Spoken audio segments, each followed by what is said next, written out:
Lloyd, would you introduce this evening's speaker? Certainly will. We are very lucky tonight to have one of the preeminent 160-meter DXers. If there's anybody on 160 meters other than W1BB, who's of course a silent key now, we have Jeff Briggs, who has been a DX operator and a North American operator in both Canada and the United States. And one of the wonderful things he's done is written a book about 160 meters. And he also has recorded a lot of the 160 meter communications that he has participated in. So we have a lot of very pertinent information for the low band 160 meter operator. And Jeff, turn it over to you, sir. Okay, well, hope everybody can hear me. And I want to thank Bob, W9EWZ, for inviting me, and Lloyd for being so patient as we tried to work through the issues to try and play some of the interesting clips I've managed to record over the years. So I also want to give a quick shout out. I saw VK2 Whiskey Fox here, Adrian, Gary, W9XT. I have 3 of your contest cards in my computers. I saw Ralph Bellis, K1ZM, who I drove 12 miles through a snowstorm to send you a card from JT5DX, so on 160. So anyway, thank you all for coming out to listen, and we'll give this a go. Whenever I try to talk about 160 and I'm asked to talk about it, the first thing that comes to mind is, well, what do you really want me to talk about? Because 160 is a very, very broad topic. I mean, to give you an example of what I mean, you can talk about the history. You can talk about the role of W1BB and some of his achievements. You can talk about gray line. You can talk about polar path propagation, long path. You can talk about transmit antennas.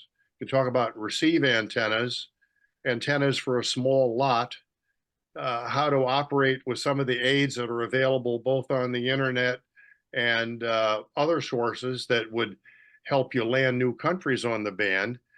I suppose the one thing that's lacking today as we sit here on January 9th is that we're nearing the top of a solar cycle. And someone was talking earlier this evening, I got a chuckle out of it. 160 is many nights just totally boring. In the morning, I look for Adrian, VK2 Whiskey Fox, and a few other guys. In the evening, K1ZM and DL8 LAS are on the band, and maybe G3YRO. But the rest of the time, unless you operate FT8, it is totally boring. So it is a challenge indeed at this time of the cycle. But there are still ways to go about it, and some interesting things can be worked. A couple of my friends out here did work VU7A on 160, so it can be done. Anyway, so 160 is a broad topic, and we will try to cover the gamut of many of those issues, very broad brush, because the time does not allow to really dwell on too many of some of the things I talked about. But we'll touch on many things. And I think the good way to start really would be, I'm trying to hit my first screen down and it is not working, Lloyd. So how do I advance to the next slide? Try the right-hand arrow button, or perhaps it was the space bar. Well, the arrow button was working before, and now no buttons are working. So, oh, okay. It's now it's a different way. Okay. As I told you, I am not Mac qualified. In fact, I'm not computer qualified on any computer, but basically, particularly on a Mac, I basically know how to turn this one on. Okay, we'll talk a little bit about some history. As far as 160 goes, none of us really were around then, but it all began in the 1930s. And there were some transatlantic tests organized between the UK and North America. Stu Perry, right from the very beginning, was involved as a principal player. And a fellow named Ern Orchard, G3EU, was an early participant. And as I recall, the first contact that was made across the North Atlantic was made in February 1933. Phil Rand, W1DBM, had a 500-watt station in his car, and he went out to the very end of Cape Cod near Provincetown. And in early February of 1933, he managed to work, pretty sure it was G6WO, who was running 9 watts on his side. And that's really when the very first transatlantic communications on 160 began. A number of stations until the war broke out, World War II, of course. Stu Perry had managed to work something like 6 or 7 countries and at least 3 continents on the band when World War II shut us down here in the US. Now, a couple other interesting things about Stu Perry. Stu Perry is remembered most times for his big station east of Boston out in Winthrop, where he operated from atop a water tower. But what most people don't know is Stu was originally from Maine. He was a Mainer, and he moved to Boston at some point in his life, was employed there, got the call sign W1BB when he went down to Boston to get it. And so he was probably, well, I can remember when I was about 11 years old following some of Stu's exploits. And I suppose that's how I got interested in 160.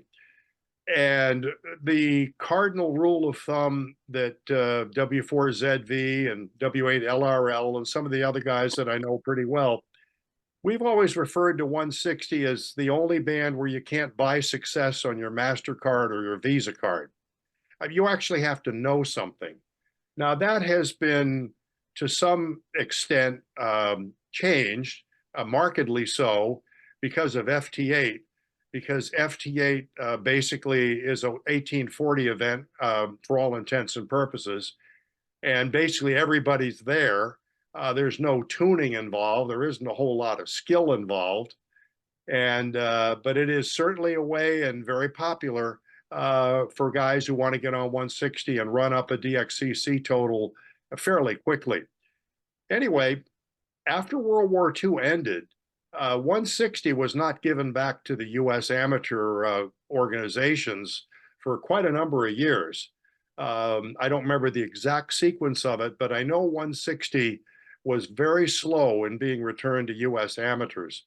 W1BB worked very, very hard to get 160 returned to us to enjoy. And when things did resume, it was a completely different world. The FCC assigned various segments to U.S. amateurs. Basically, the eastern states typically were down at the low end, 1800 to 1830, somewhere in there. The West Coast stations operated from 1975 to 2000, and output power limits were assigned almost by state and region. You had daytime power levels, maybe, 300 watts, 100 watts, nighttime power levels, in some cases, very drastically reduced. With one state in particular that was an exception. If you were like W8LRL and you lived in the panhandle of West Virginia, even with these restrictions, you were allowed legally to run a kilowatt at night. And I've always kind of chided my friend W8LRL about being able to legally operate 1 kW, and anybody else that was doing that was not very legal. But as I said, daytime and nighttime power limits existed, and this went on for quite a number of years. Now, right around 1950 or so, the VE1ZZ of his day was Clary Roach VE1EA, and some really exciting stuff started happening about 1950. He worked HZ1KE. Stu Perry followed shortly thereafter with a contact. DL1FF was on. Others included W9PNE, W8 GDQ, and my screen's blocked out, but I think it says W1DBM. That would again be Phil. And in 1953, Stu Perry managed to get his first and the first of record 160-meter WAC.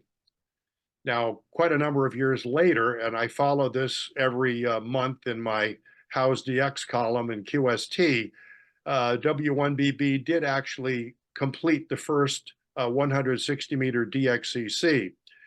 But at the time, you could not apply for that award as a specific endorsement. Ralph Green, W1HGT, now W1HT, soon followed. And an interesting anomaly that most people don't know, KV4FZ and W8LRL share the number 3 160-meter DXCC. Now, if you go take a look at some of the records that are out there in the internet, it sort of indicates that W8LRL was number 4 and Herbie was number 3. But the fact of the matter is, if you look at the DXCC files at ARRL headquarters, there's no DXCC number 4 on 160. KV4FZ and W8LRL must have come in on the same day, and they both share number 3. Ernie Hemingway, K1PBW, was number 5. And we remember Ernie from 1979 at VP2KC, where from ZL Sunset until sunrise in Massachusetts, Ernie was S7 in New Zealand all night long. And they actually managed to work an incredible number of countries that year, 1979. Okay, so now some of the early antennas were a mixed bag. W1BB used his famous water tower, inverted V, which Lloyd mentioned that in my book, DXing on the Edge. I've got pictures of all this stuff. And if anybody's really interested in some of the history and some of the things I'm talking about right now, you can read about it in a lot more detail in the book, which is now actually in its 2016 edition. So I'll at least pass that along. A company called bookbaby.com would be the place to look for it. Anyway, K1PBW was an enormous factor on 160, along with W1BB at the time. He had a pair of quarter-wave space verticals from Western Mass, and his signal was just incredible in Western Europe. A W8LRL, Wally, likes a 5/8 wave single radiator. Very interesting story about Wally. He decided he wanted direct feed his tower, and he got 3 car jacks and actually cut the legs, and he jacked it up using 3 car jacks. Very, very dangerous thing to do, by the way. One of the jacks slipped and took off one of his toes. But Wally's still around. We usually see him at the 160 dinner at Dayton, and look forward to seeing him again this year if he manages to make the trip. RX antennas in those days varied until the beverage antenna was sort of popularized during a CE0 activization. Actually, that night when CE0 showed up, everybody up and down the eastern seaboard was trying to work it. W1BB had a patch cord that was bad in his station, and just before propagation faded, he managed to find out what was wrong with his station, and he did actually manage to work CE0. But that's when the beverage antenna really started to take off in terms of popularity. Now, W1BB, in terms of what most people know about him, was a phenomenal person and truly a fine gentleman. I suppose for him, it's probably why they call 160 the gentleman's band. But Stu used to use airmail letters to make skeds. I mean, you have to imagine back then, there was no internet, there's no packet, there was no reverse beacon network. Basically, it was the man and his radio. But Stu would send out letters, and in a couple of cases, I'll give you 2 stories that I know are true. The first is he wanted to work HB0 in Liechtenstein, but they didn't have an overlapping band segment. They could only go up to something like 1775 or so. So they set up a sked crossband. Stu was around on 1801, The HB0 was on 1745. And by email letters, that's how Stu managed to be the first guy to work Liechtenstein. The most amazing W1BB story that I recall was a guy went out to VR30 and he was going to operate from a lighthouse out there on the Line Islands. And he got out there and he hooked up a sloper off the top of the lighthouse. He went down to his car and it was almost dark and was almost sked time because the sked was at his sunset. And he went down to his car and he picked up his transceiver and he had to walk up about 155 stairs to get to the top where he was going to actually hook into the antenna.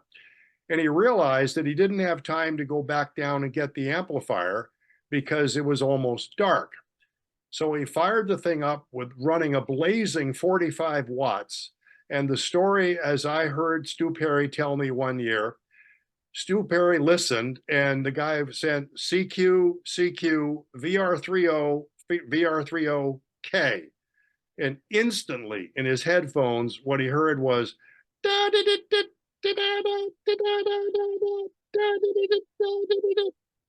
and that was just the kind of thing that Stu Perry was good at. He was a trailblazer, that's for sure. Okay, now back to some of the band segmentation in Loran. Back in the 60s, when I first started listening a little bit on the band, I couldn't transmit on 160, but I could listen.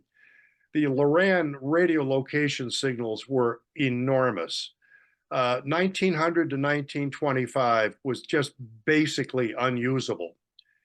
And this is one of the reasons why, for many, many years, no one on the eastern seaboard was able to work Japan.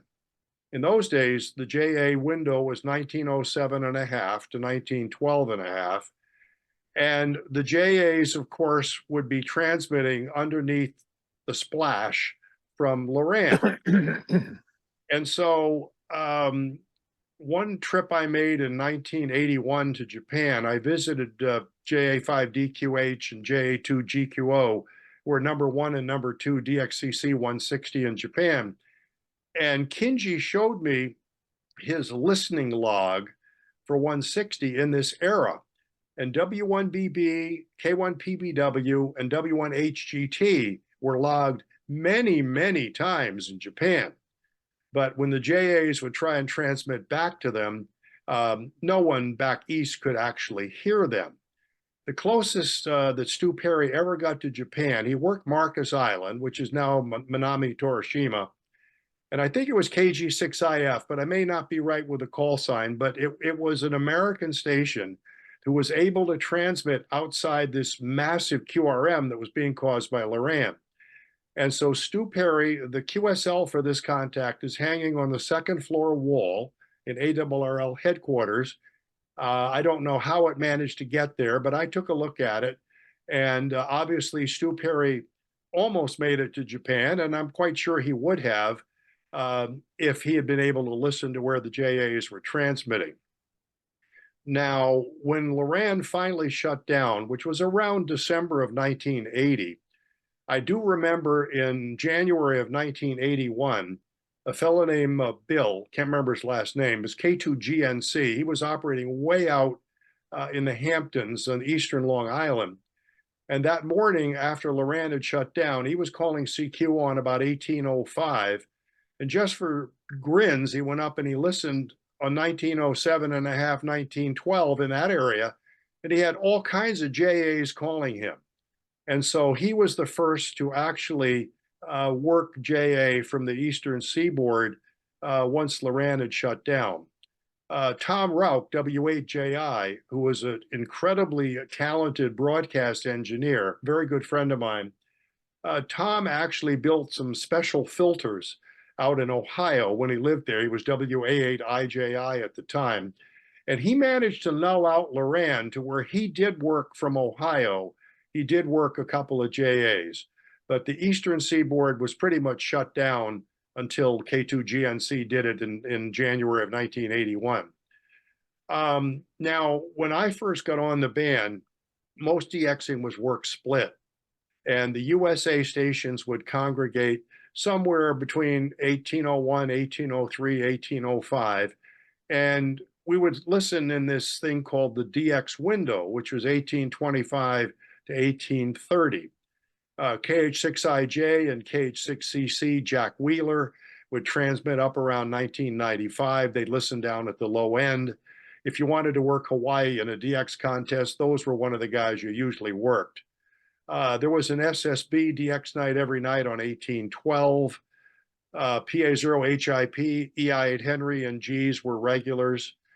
But as soon as I got on the band, the first thing that came to my mind was that working DX on 160 split was terribly inefficient. It was just not something that made a whole lot of sense to me. So in 1983, my wife and I bought a home in the Hudson Valley, not too far from Poughkeepsie, New York. And I got on the band, and I had 130-foot high inverted V, some short beverages. And I decided that I wasn't going to work split anymore.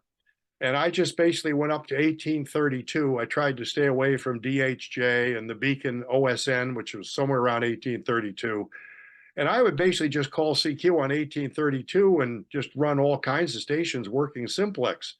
So I don't know if I was really responsible for this or not, but I may have personally changed how DXing was achieved on 160 starting around 1983, 84, 85. I mean, some guys would tell me, well, you got to have the window to work DX. And I basically would say, nonsense. All you need to have is a clear frequency. You don't need to have a window. And so for many, many years in contests, the window was hanging on, in later years by a thread. And now CQ Magazine and ARRL, they don't tell you to stay out of the window anymore. And I'm happy for that, to be honest with you. Okay, let's see. We'll go on to the next one here. All right, let's talk about some transmit antennas. And one of the things that I'm known for, I do tend to be somewhat opinionated. I'm not always right, but I think I am most of the time. And for my money, verticals, preferably in combination, are without question the best antennas to have on 160. Now, it is possible. K1ZM, for example, he's now a silent key, but Jim Dion was a real friend of mine. He worked 250 countries on CW, some sideband, using a 60-foot high inverted V. An inverted L will certainly work a DXCC even today. It'd be a lot harder now at the top of the cycle, but an inverted V and a kilowatt will certainly get you a DXCC when conditions kind of swing back our way again. Now, one of the things that you'll see as we get a little further into this presentation, I originally did this for the Northern California Contest Club, and we talked a little bit about the trials and tribulations of working 160 from the left coast. And one guy out there who, without exception, though, just crushes the band is Bob March, N7UA, who actually has won the CQ 160 contest twice from the state of Washington, which is an incredible achievement. He and I worked long path when I was over at 706T almost every day. He's got a big foursquare out there on one of the islands in the, what do they call it? I forget the name of it. Anyway, so a short primer on verticals. A single vertical is a very good antenna, and it doesn't have to be full size, far from it. If you've got a 60-foot tower with some top loading, maybe a Shorty 40, a TH7, or, you know, a tri-bander of some kind, and a good radial system, that's an excellent transmit antenna on 160. I personally like a 3-wire cage feed using a gamma and an omega capacitor to tune out the reactance. But it's not a very good receiving antenna. It does tend to be somewhat noisy, but I've listened on my single vertical transmit antenna many, many times in various locations, and it does work. But verticals in combination are an excellent receiving antenna. And we can kind of run through my basic primer on this. A pair of quarter wave space verticals is a better transmit and receive system than a single vertical. Produces, 3 dB of forward gain, northeast or southwest is what I would tend to shoot for out here on the East Coast. and typically 12 to 14 dB of front to back. I've got one of these in the backyard in the rear of my property right here on Cape Cod. A half-wave space pair verticals produce about 4 dB a gain, and you can switch this as a broadside end-fire array, which means you can cover 4 directions. A 5/8 wave space pair will produce 5 dB a gain in a propeller pattern, and in the broadside pattern, it's truly very, very sharp pattern. I've got one of these also here on the property, and it's an excellent antenna that transmits bidirectionally at the same time. A classic 4-square is a great antenna. Not everybody has the room for this, but the best antenna, if you're going to have 4 radiators, is 4 radiators in a rectangle. That's what I had spread out over about 8 acres on Prince Edward Island, right on the ocean. And I could fire that thing in about 6 different patterns with something on the order of 8.5 dB gain. I could split the pattern and go multiple directions at the same time. It was probably the experience of a lifetime for me on 160 when I was up at VY2ZM, and I'm sure I worked many of you guys here listening when I was up there for 21 years. And you can't do better than a broadside end-fire array with 4 verticals on 160. Just hands down the best antenna I've ever used. And it beats a 4-square by about 2.5 dB of forward gain.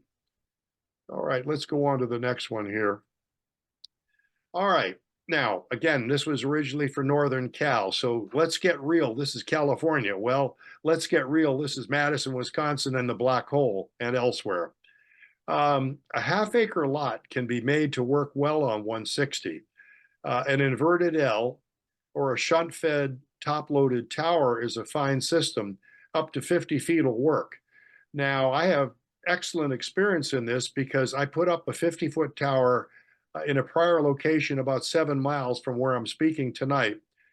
And a couple of the neighbors came over and said, what's that tower? Do you have a permit for that? And I said, I don't know. This is what the guys at Radio Shack said I needed to get TV from Boston.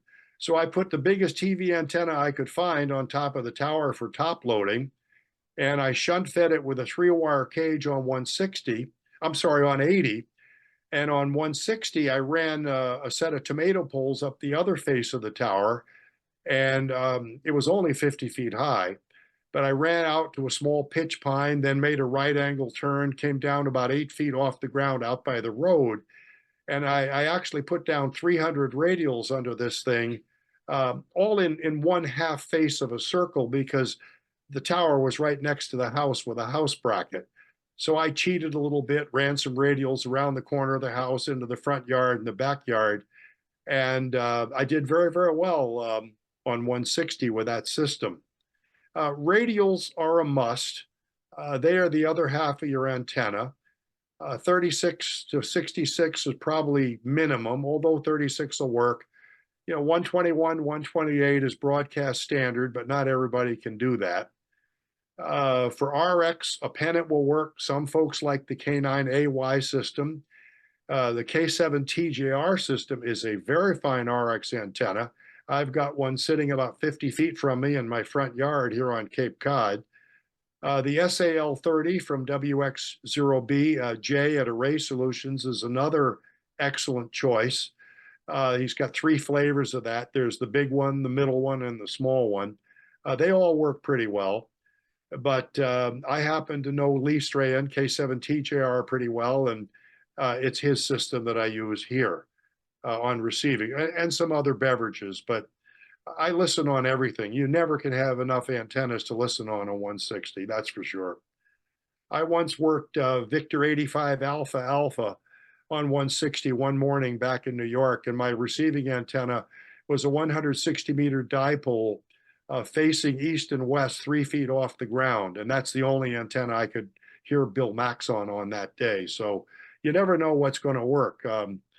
I'm a firm believer. Try something. If it doesn't work, take it down, try something else. All right, how to achieve DXCC from the black hole. Substitute that for California. The most important thing about 160 is you got to have a quiet noise floor. you can't hear them, you can't work them. And sadly, VU4N, I love the guy for trying, but he couldn't hear his own CW side tone on 160 or 80. And he suffered with incredible noise over there. I've been over there. I know what it's like. I've seen the infrastructure, spaghetti for telephone wiring everywhere. The internet stuff is all spaghetti stuff strung all over the place, up and down the street. Even on an island, you're with inverters and other kinds of noise. It's a struggle. And so he did an amazing job against really some unbelievably tough circumstances. But in order to do really well, you've got to be able to hear stuff. Ralph may remember, if you're still with us, when you worked us from JT5DX. K1LZ and I got over there on January 20th. I turned over to Chuck. I said, Chuck, how come I can't hear anything on 160? And he looked at me and said, well, this is Mongolia. I said, no. You've got noise coming from all kinds of stuff. And we brought a guy with us, RN5M. He found 24 different noise sources in any one of the different portions of Chuck's house. We disconnected them, and the noise floor went from something like S7 down to about S1/2. And then we actually started hearing guys. And Chuck said, oh, beverages never work here to North America. I says, well, they do if you can get the noise from S7 down to S0. And so just case in point, I don't want to be dead horse on that, but you've got to have a quiet noise floor. An ANC floor can help reduce local noise. I've used one here, not at this current location, but I've used it in other places.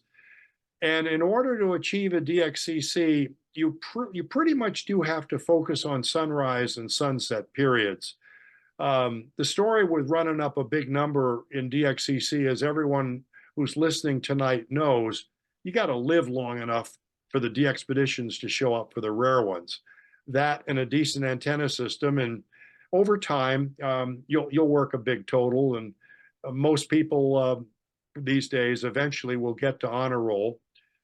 Anyway, apart from sunrise and sunset, you certainly want to work the major DX contests.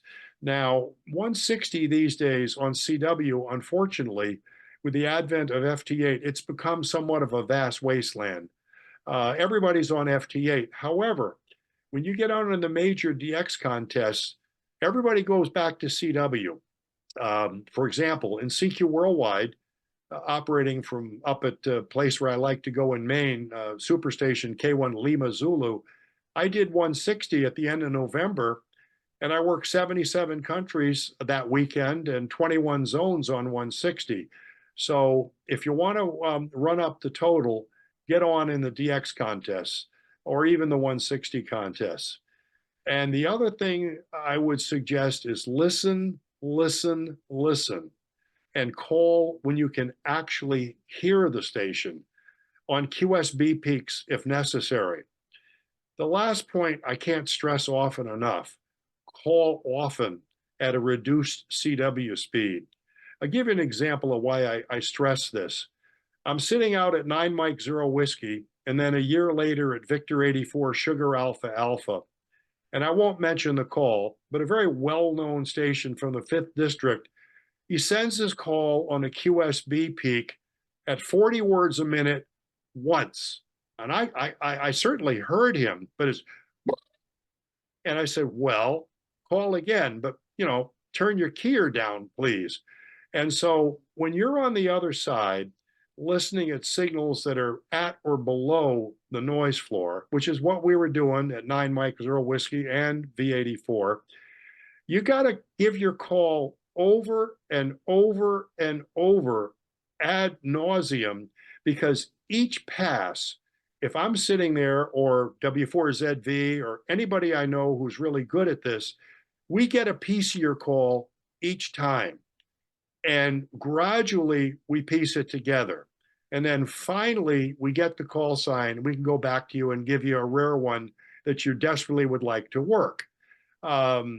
If you blast your call at 40 words a minute on a QSB peak, you're not likely to get in my log. ever. Not because I don't want to work you, it's just not the way to do it. So calling over and over at a reduced speed, it does work. Maybe some people will chastise you for it, but that's the way to get in my log. Now, FT8 has changed the world. Whether you like it, whether you hate it, it's here. And you can't turn back technology once it's upon us. Most 160-meter DX today is on 1840, just waiting for you. You don't even have to tune your radio. My DXCC total is 340, 340, all worked on SSB and CW. I've not managed a single new one on FT8, so everything I've worked has been with my ears. HB9, what the heck is this called? HB9 AMO, the first guy to get WAZ on 160. He wrote me a letter when FT8 came out, and he basically said he's given up ham radio. I said, no, don't give up ham radio, but just recognize that the world has changed, and no one's going to work 340 countries on CW anymore on 160. It's just not going to happen. The VU4, when he was, I don't think he got on CW. If he did, he may have made one or two contacts. So anyway, I should update the next point. Only W8 LRL and I have managed DXCC honor roll on 160. However, when Bill Tippett, very good friend of mine, W4ZV, when 4W8X was on, Bill needed it. He was sitting at, I think he was sitting at 331. And when he worked 4W8 X-ray, he once he gets the confirmation, he will be the third man to make honor roll single band 160, which is quite an achievement. But anyway, FT8 is like shooting fish in a barrel. It is what it is. Now, there are several tools to help anyone run up a DXCC total. I noticed some of the calls that I saw when I was listening to you folks chat before the meeting. I see your calls on ON4 chat, low band chat. I'm on there every day. I don't always say something, but I'm always looking at it. And VK2 Whiskey Fox, if you're still with us, Adrian is often on that in the mornings. Say, hi, Adrian, can you try 1829.7? I'll listen for you. But more useful is to use it as a vehicle to find who's on the band. And sometimes you can talk to them. You don't want to make the QSO over the internet. That's cheating. But you can certainly ask somebody to go to a certain frequency and see if you can hear each other. The RBN system, reverse beacon network system, is excellent. It finds CWDX much faster than I ever could hope to tuning. I got on last night and I actually worked 5 Europeans on 160 CW, which was a bit of a surprise. Besides DL8, LAS, and K1ZM, I worked 3 or 4 others, a couple in Scandinavia and a few others. And I wouldn't have been able to find them by tuning, but I found them with the RBN system. I went and sat on them for a while until I could hear them and then managed to work them. DX Summit or general internet packing systems are also very useful. You can also use the DX alerting system on your cluster if you have one to spot a new one. My wife is using one right now where she's trying to work, what the heck is it? Nepal, 9N7AA, Sugar 53 Roberts over there right now on a tour of duty. And every time he's spotted, you can hear all over the house, you know, and we run downstairs and see where he's at and see if we can hear him. And as I mentioned earlier, you can arrange skeds over ON4 chat. W3UR's daily DX bulletin can be very, very useful. It isn't quite as prevalent now as it was in the 70s and 80s, but it never hurts to have a buddy who likes to be on the band if you're out shopping or doing something, who can pick up the phone and call you and say, hey, Palestine and the Gaza Strip just came on. I wouldn't have worked it except the fact that Bill Tippett called me on the phone, and it was right in the middle of the CQ160 phone contest, and I never would have found the guy if Bill had told me exactly where to listen, because he was on CW, And I went down there, and that was the only time I've ever worked Palestine on 160. Okay, some simple propagation notes. And everything I'm about to say here applies some of the time. I've been playing around on 160 now for 65, 67 years now. And there's never a day that I don't find some surprise on 160 that I didn't expect. But generally speaking, 160 usually has a bump at your sunrise. There's usually a bump at the DX sunrise, if we're thinking now in terms of Europe. As the sun moves across Europe, those signals will peak up. Dave out at W0FLS, I think he's in Iowa.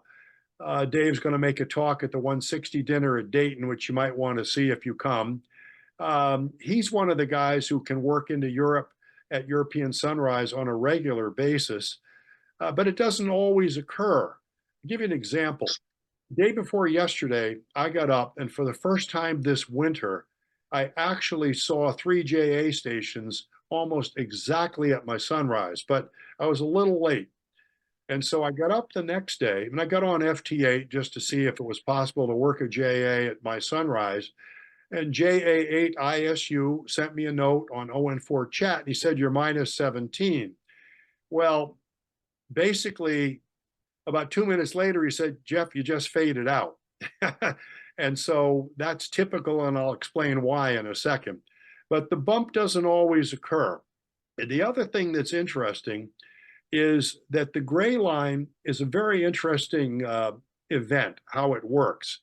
If you are, let's say, ZL1AS, I think that's his call, out there in New Zealand, he will hear you best at his sunset. You will hear him best if he stays up late enough and doesn't go to bed. You will hear him best at your sunrise. Yeah. So the gray line is not always reciprocal.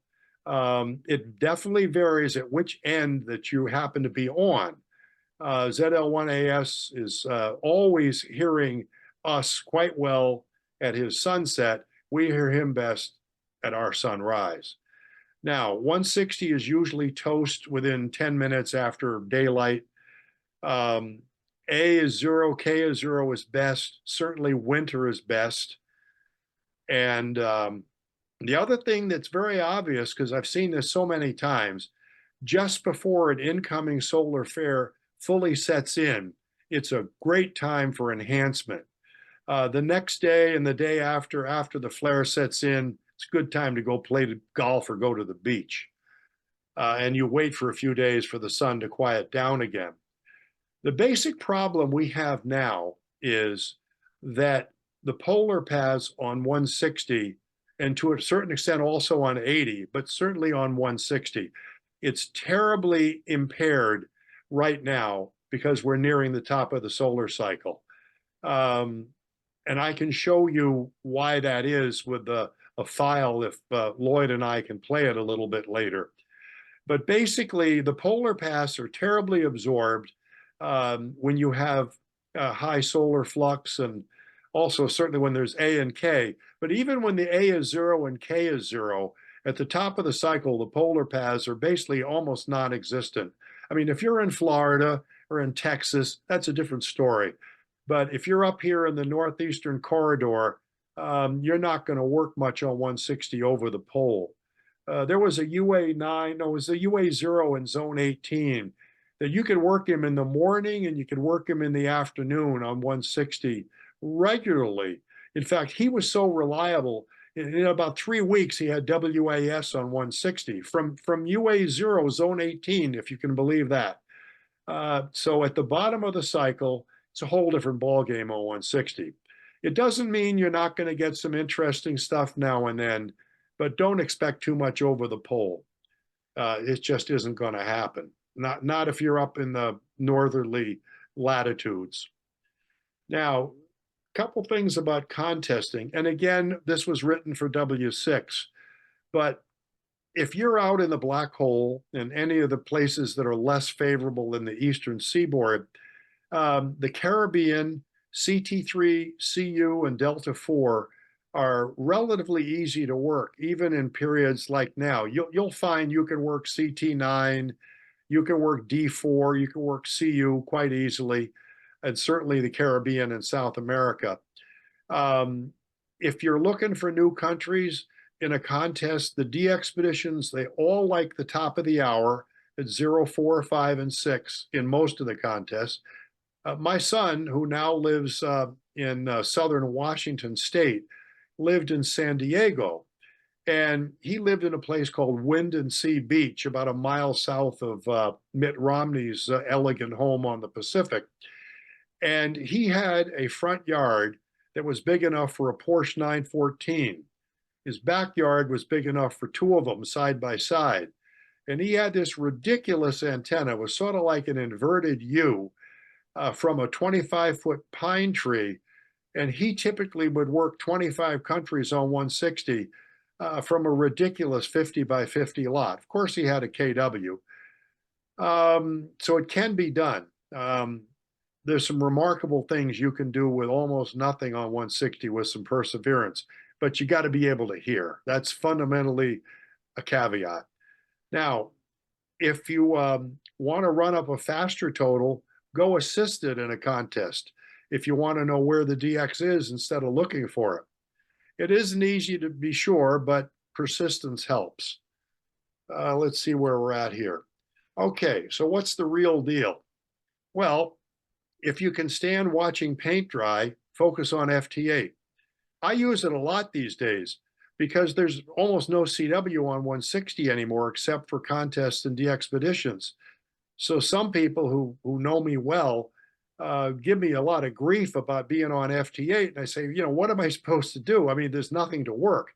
If you don't go on FT8, I mean, even AA1K, even W8LRL, these guys show up on FT8. Why? Because there's nothing to work. Same way on 6 meters. I used to love 6 meter sporadic E season in the summer until 2017 when JTDX came out, or WSG JTX came out for the first time. And literally on the first week of July, all the CWDX on 6 meters vanished and everybody was on 50.313. And it has stayed that way ever since. And so like everybody else, whether I like it or not, kicking and screaming, I'm up on 53.313 because there's no way to work any DX on 6 anymore for the most part, if you're not there or if you're not on EME or some of the other more exotic modes. Anyway, the 160 CW contests, they definitely bring the band alive again, but the migration to FT8 has been incredible. I took a look the other day and I was astounded to see that something like 70% of all packet spots today are on FT8, which is an amazing factor to consider. Some of us old guys like HB9 AMO, we bemoan what FT8 is today compared to how we managed to get over 300 using our ears, but you can't look back, you can't hold back technology. You either roll with the punches or you go play golf. That's what it amounts to, really. Okay. Now, I was asked a couple of questions. And by the way, I don't know how long you folks want to stick around tonight, but after I get done with these formal remarks, and maybe Lloyd and I can play a few snippets so you can hear what some of this sounds like during the low part of the sunspot cycle, which is very different than where we are right now. I'm more than happy to answer any questions anybody has. I got nowhere to go. We got a massive storm coming through here tonight. Hopefully I don't lose power, because when I do, I got a generator, but my internet drops out about 20 minutes later. And I do expect to lose power tonight. I'm as far east as you can go on Cape Cod and not be in the Atlantic Ocean. And the wind tonight here could approach Category 1 hurricane level before it's all over tomorrow morning. All right, so anyway, some topics I usually get asked are, well, how do you do radials well? My XYL doesn't want me to put radials down in the front yard. And I always get a little bit of a chuckle out of this because my front yard has about 100 radials in it. And I'll tell you how I did it, and anybody can do this. Where there's a will, there's a way. Basically, I put a stake in the ground where the radiator was going to be, and I built myself what I call a radial ring out of 1/4-inch copper tubing. I shined it up real well so it would take solder. And I got a hold of, my goodness, what do they call that firm now? It used to be called Radio Kit Radio Wear, but I think it may still be called Radio Wear up in New Hampshire. They sell some bare soft drawn copper number 15, which comes on a 1,000-foot spool. And the way to do radials is really simple. You cut your grass as low as you can get it. It doesn't have to be like a golf green, a putting surface, but you want to get your grass down as far as you can. And basically you put two stakes in the ground with a piece of rebar between them, and you put the spool on the rebar, and you pull off with your fingers the wire, and you wrap it around the copper ring. And then with your two fingers, you just take the wire and you pull out what effectively is 2 radials at a time until you reach the endpoint destination, which is as far as you can go before you run into a neighbor's property or a fence or some other impediment. And then basically you cut the wire at the far end, and then you come back with a couple of boxes of 4-inch nails with a big head, and you start at the ring, and every 15 feet, you pull the wire snug, you wrap it around the head of the nail, and hammer it into the ground with a hammer.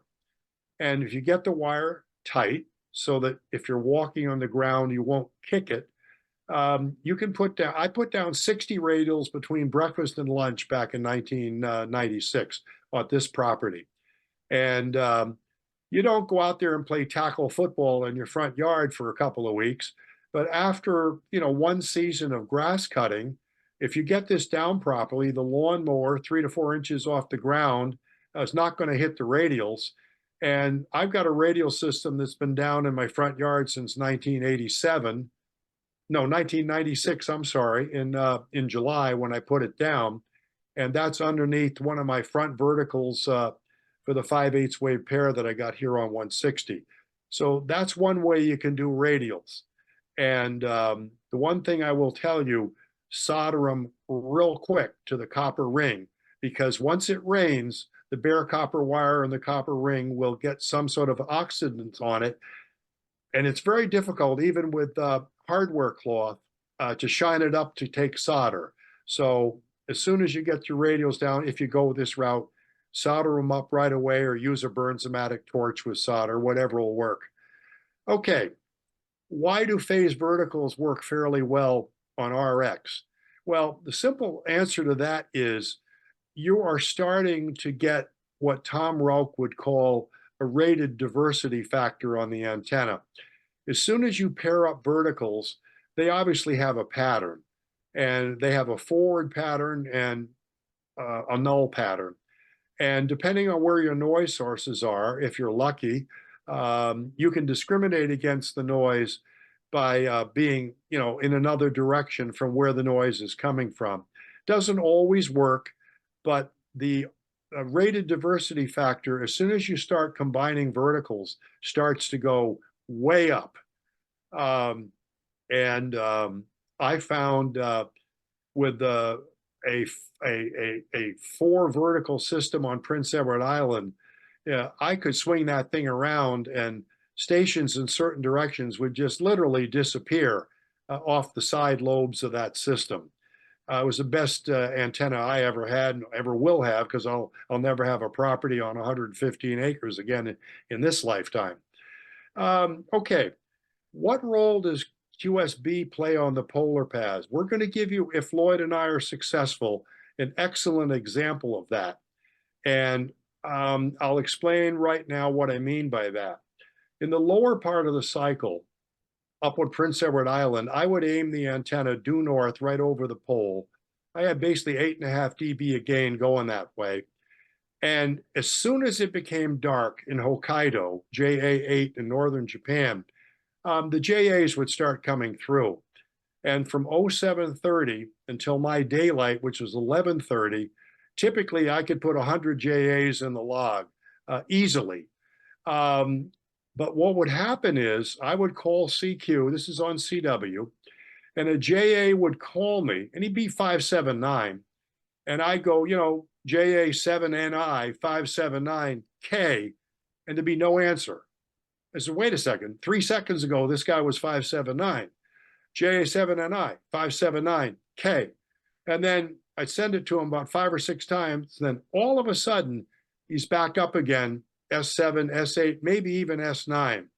So the polar paths have very rapid absorption, and it's very deep.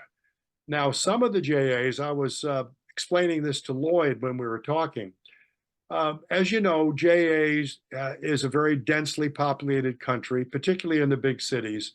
There are not too many guys who can have good receiving antennas on 160. And so some of these lesser JAs, I mean, when you're working hundreds of them every day, you wind up working the first, the second, the third, and the fourth tier stations. And some of these guys would call me, and same thing, I would send a report, you know, JH2RMU, you know, 449K, and then there's nothing. JH2RMU 449K. And then all of a sudden, you'd hear a big loud station, da, da, da. And then all of a sudden, JH2RMU, Roger, Roger, Roger, Roger, 449, 449, 449. And so you had a big gun over there playing the kind benefactor to the JAs who really didn't have adequate receiving antennas.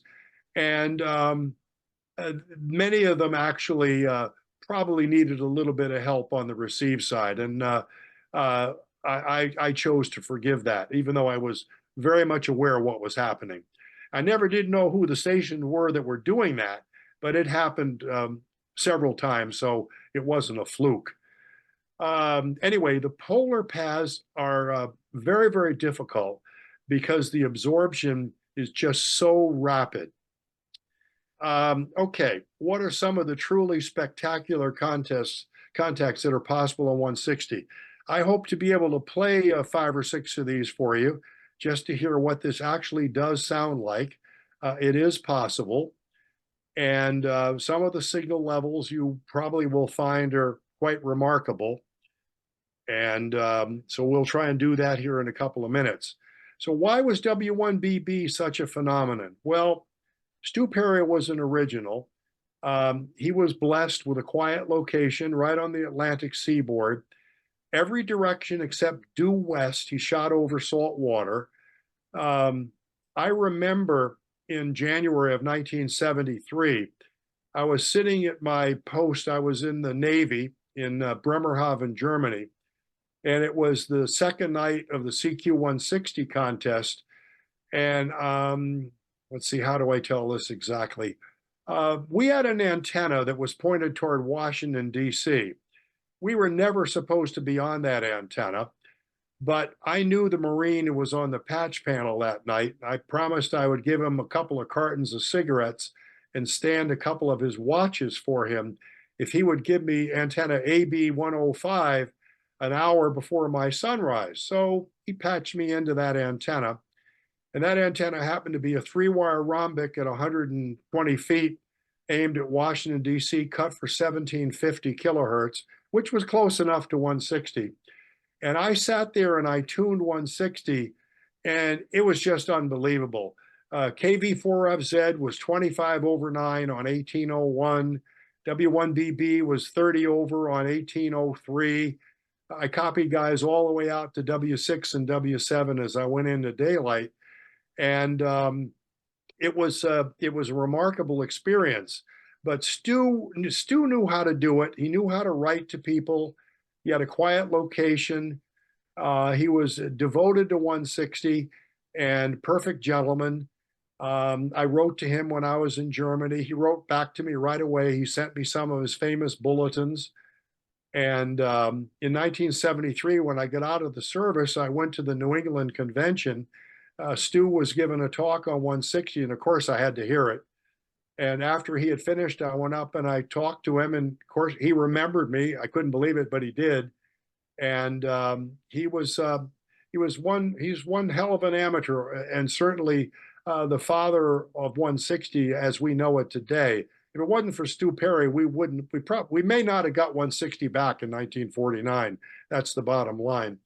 Anyway, so we remember Stu fondly. He died in a nursing home in 1990. Okay. This is some questions that came in from K2KW back when we did this for NCCC. Beverages versus broadside end-fire arrays on RX, angle versus RDF. Well, beverages are certainly a good antenna, but the RDF on a single wire beverage is nowhere near as high as a broadside end-fire array. Now, if you've got the luxury of being able to string out 3,000-foot beverages staggered by a quarter wave, that's one hell of a receiving system that begins to approach the RDF of a broadside end-fire array. But not everybody can afford to have those antennas, and I fully understand that. A couple other things, 1840 and above, where to operate. Most people on this side of the pond don't really have a feel for what 1810 to 1840 sounds like on a place like Prince Edward Island.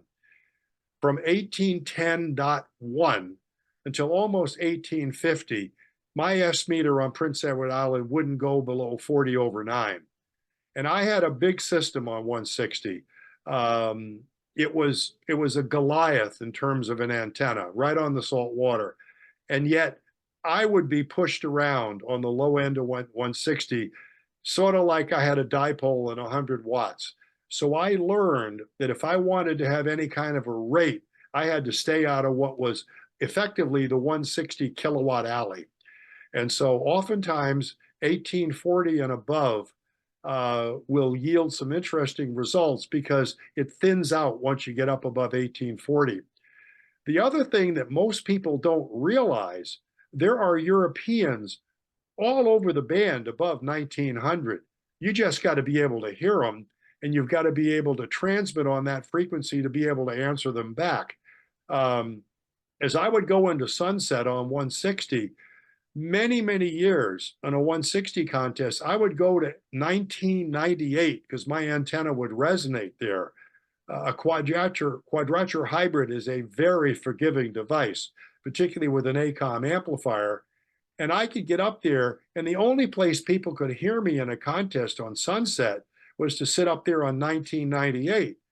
And all I had to do was get spotted, and I generate a massive pileup and work 100 Europeans. If I'd been down somewhere around 1810 to 1830, I wouldn't have worked anybody. And so don't be afraid to listen well above 1870, 1880. If you've got a quiet place and a good receiving antenna, there's stuff there and it can be worked. Okay, switching directions in a contest. Not everybody can do this, but one of the things that's helpful is to be able, if you can find a way to do it, is to move your antenna around. If it's not just a single vertical with an omnidirectional pattern. I had the ability to beam west and south at the same time with 6 dB a gain. It was kind of like a Mickey Mouse ears pattern. And so once the Europeans faded out at about 0900 Zulu, the only thing to work until sunrise was the Pacific or South America. And so I could CQ both directions with gain at the same time, and it was very effective. But, you know, you will find, particularly, you know, as sunrise occurs in different places, you've got to watch for the Africans around 03 Zulu. Delta 4 will hang in later than that, as will CT9 and CU. And then, of course, you start looking towards South America and the Pacific. But, you know, you do need, at least with a listening system, to try to see what's out there. Or look at the reverse beacon network, and maybe that'll tell you. Operating in the daytime in a 160 contest, that's not particularly effective anymore in CQ160, but you can operate full-time in the ARRL 160 contest, and there are a lot of contacts to be made if you're close to a major metropolitan area. So that can sometimes be helpful. I get a lot of contacts in the daytime in ARRL 160. Let me see what we got here. Okay. pretty much this is going to end the formal remarks that I've got for you. And as I said, I'm more than happy to answer questions. Stu Perry used to say, "Happy trails on 160." It's not for the faint-hearted, that's for sure, but it's a lot of fun. I was attracted to 160 for one simple reason. It's not easy. It's a challenge. And I was very happy when I got my first WAC. I was happy when I got DXCC number 58. I was ecstatic when I got WAZ 40 from New York and also from Prince Edward Island. So you stick with it, you live long enough, you'll be able to work a lot of stuff at 160, but you'll have the most fun in about 3.5 to 4 years when the sunspots go the other way.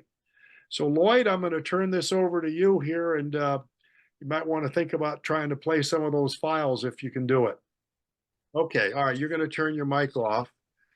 Okay, what we'll do, we'll try and play a few snippets here, and some of these will be short, and then I'll play the one that will show you a perfect example of the rapidly changing polar path. Now, there's some sort of noise here now. It's still a crackling sound. I guess it went away. Okay, so some of these will be short. Almost all of these are recorded at VY2ZM on Prince Edward Island, but a couple of the ones I'm going to play are recorded in other locations. Like, for example, the one on the polar path absorption is recorded at JA8ISU in Japan. So let me see. Lloyd, why don't we start with number 11, JT5DX?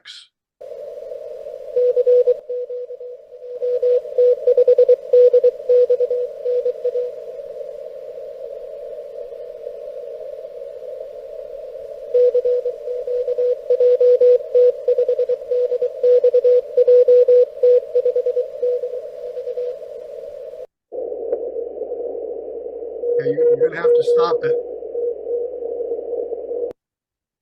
Okay, that's my friend Chuck, JT5DX. You may know that his station burned down the day before CQ Worldwide, but he'll be back. You're not going to keep that man down for long. Okay, one of the interesting things about 162, when you have a directional antenna, you can very much examine long path. And the next one we're going to play is 7J4 Alpha Alpha Lima. He's on 3802 every day here in the winter. The guys on the Eastern Seaboard can work him on phone with great regularity. But one night we were talking and he said, I want you to go to 160. So I went up to 160 to 1810.3. And it's a perfect example of over the pole propagation from Prince Edward Island at around, I don't know, somewhere around 2130 Zulu, something like that. Let's play number 34, Lloyd, please.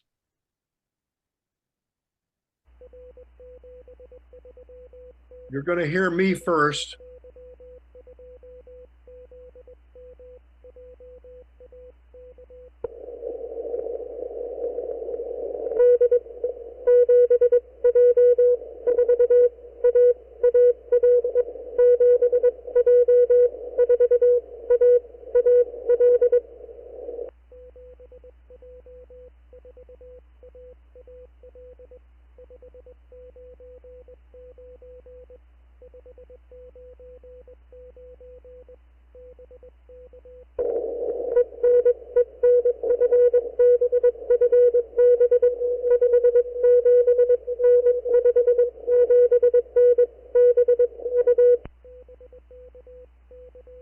Okay, we can stop that one.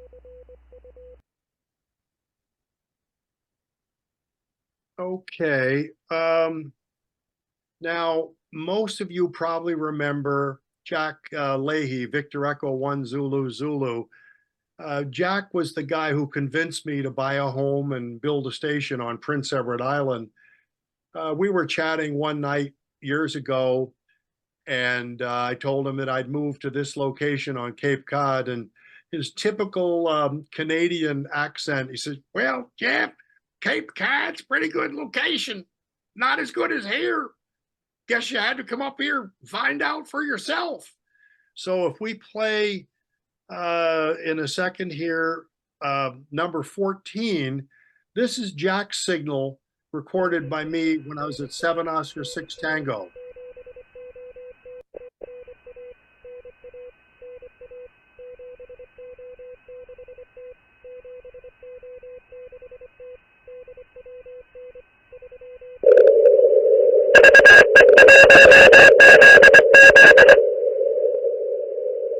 Okay, we can stop that one.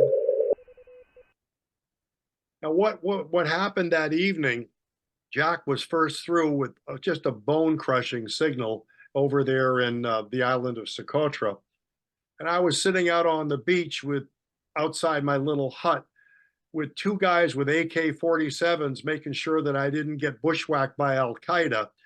And I was delighted to work Jack, and I told him, "I don't want you to tell me any call signs, but you're the first through." I told him who I was, and I said, "Just let me know when North America is calling from the US." And shortly thereafter, about 10 minutes later, I did work Dave Patton, NN1N, who's he's a Midwestern guy. He retired from the league, and I know he went back, I believe he went back to the Midwest where he came from. But Jack was the beacon on 160, and I always looked up to him. And he and I became very good friends after I moved up to Prince Edward Island for 21 years. Okay, 2009, WW2Y and I were operating CQ160, and the most phenomenal thing occurred that night. I think we were sitting on 1824.2, and K9DX John was just a few hundred cycles away from us. But we sat there for 2 hours and ran a JA pileup on 160. And it's never happened like that before or ever in a contest since. But it happened both nights that year. And we worked 125 JAs right through K9DX, basically, the first night on 160. So let's play a little bit of number 57, please.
Okay, Lloyd, we can stop that one.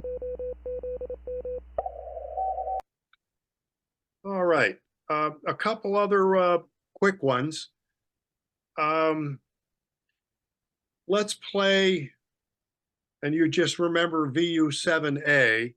Let's play number 82, VU7RG.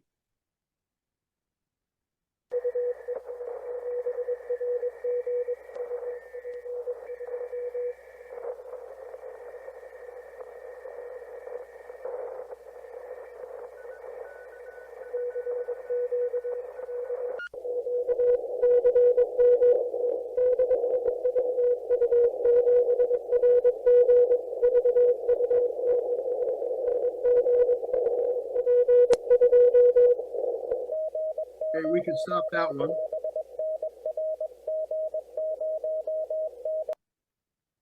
That one was very interesting because there were two stations on VU7 at the same time, separated by I don't know, some small distance.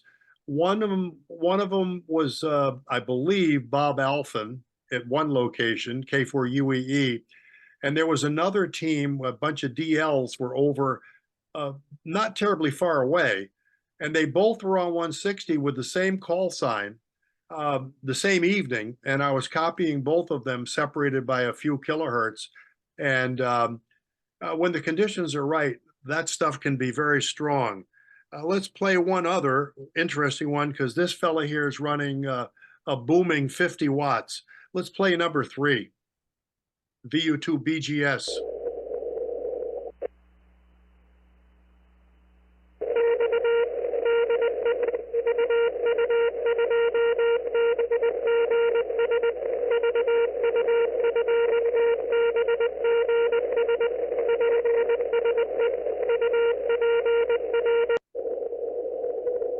Stop that one.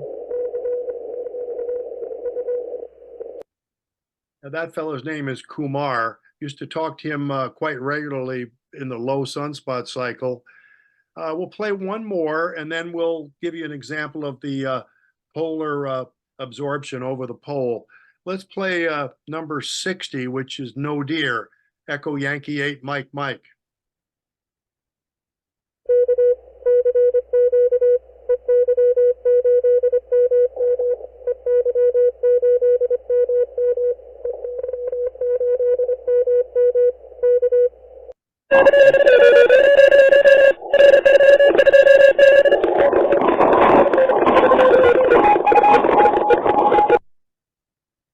Yeah, that's a pileup at Radio 32 Zulu when we were over at WRTC Moscow. Okay. Stop that, please. There we go. Okay. All right. Now, let me explain this one to make sure everybody understands. It is afternoon, somewhere around 20:45 Zulu, not long after sunset. And I'm on 160 as I went into darkness. My sunset was exactly 20:20 Zulu that day. And about half an hour later, or something like that, I had a sked with JA8ISU, Kazan, who's on Hokkaido. He's one of the best signals from Japan. He's in a favored location. Hokkaido to work the US on 160 is like Maine trying to work Europe over here for us. They have a tremendous advantage back this way, particularly over the pole compared to Tokyo. And so I was chatting with JA8ISU, and as the file begins, he's turning it over to me. Now you have to understand, this is recorded in Japan. This was not recorded on Prince Edward Island. And so after he turns over to me, my signal's in the toilet. It is got fluttery. It's way down. You'll be able to hear it. You'll be able to pick out my call sign. But what he does is he leaves his receiver on. He's running the recorder. And about 40 seconds later, I call CQ, and we judge for yourself, but my signal was somewhere between 579 and 589. So let's play number 66. This is recorded at JA8ISU, and you can see the polar absorption.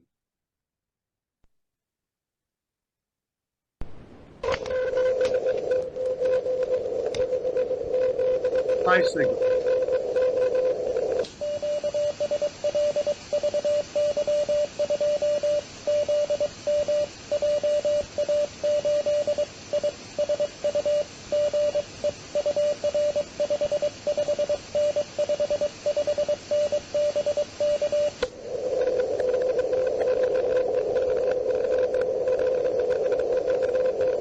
I'm in the toilet.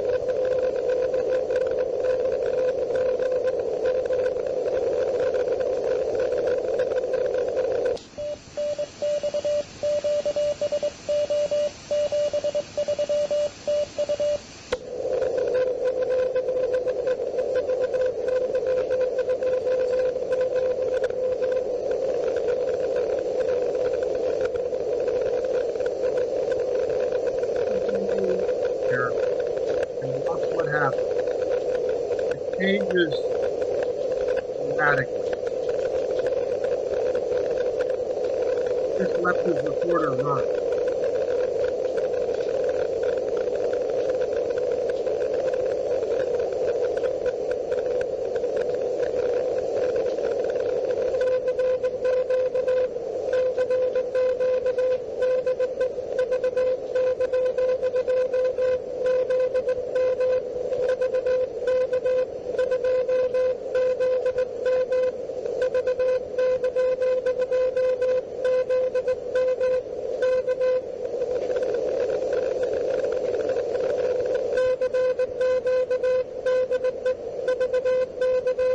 What happens in a second is very humorous.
We can stop that one.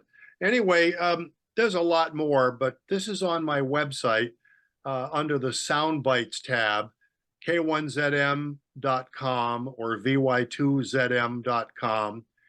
And you can play any of these. There are 150 of them or so there over the years, which I've just left up there. There are a lot of other interesting things that are on the website, so you're more than welcome to check it out. Some articles, the technical design considerations for my transmit array. And I don't know, Lloyd, if these folks can see this picture. If they can, that's the house there right on the water, and all the towers and the 160 array are back behind. We basically owned about 1,500 feet of shore frontage here, and we looked out from Echo Alpha 8 through Europe to the north. We shot over saltwater all the way until about Northern California. So it was just a fabulous location on the north shore of Prince Edward Island. And to be honest with you, I hated to leave. I mean, we truly hated to leave, but I'm 77 now. And the house was a mile from the main road. You couldn't get down there with a car in the winter. We had to go out on a snowmobile. Car was parked at the road. Snow, could be up to the first set of guy wires on the tower in the middle of winter. The Atlantic Ocean right behind the house there would freeze solid. You could ride a snowmobile on it. Needless to say, you didn't run out to McDonald's to buy a hamburger or an Egg McMuffin for breakfast. Typically, we would wait for a sunny day. We go out early in the morning when it was not expected to snow. Sometimes we'd walk out on snowshoes to get to the car or take the snowmobile. And one year we had about 35 feet of snow. It was up to the second floor windows on the house, and just an unbelievable spot. But it was worth it for the 160, and I'm grateful for the 21 years. So Lloyd, I really do appreciate you going to the extra effort so that people could hear what 160 can be like from a good location with an effective transmit antenna.